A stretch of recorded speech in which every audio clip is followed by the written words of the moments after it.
जय महाराष्ट्र, जय मल्हार. पुण्यश्लोक राजमाता लोकमाता अहिल्यादेवी होळकर यांची 321वी जयंती यावर्षी बुलढाणा शहरामध्ये दरवर्षीप्रमाणे अहिल्याबाई होळकर चौकामध्ये त्यांच्या अश्वारूढ महाराष्ट्रातल्या एकमेव अश्वारूढ पुतळ्यासमोर श्री राम शिंदे विधानसभेचे अध्यक्ष यांच्या शुभ हस्ते पूजा करून त्या ठिकाणी साजरी केली जाणार आहे. अहिल्यादेवी होळकरांनी या संपूर्ण देशामध्ये मुघलांनी, निजामांनी आणि ज्या परकीय सत्ताधाऱ्यांनी या देशातली उद्ध्वस्त केलेली मंदिरे ती बांधण्याचं काम केलं.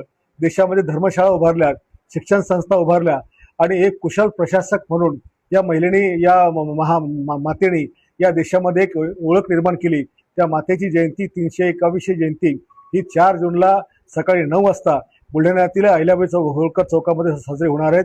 माझं आपल्या सर्वांना आव्हान आहे की आपण सर्व अनुयायांनी या जयंती उत्सवाला मोठ्या संख्येने उल्हासामध्ये हजर राहावं, हे माझं विनम्र आव्हान आहे.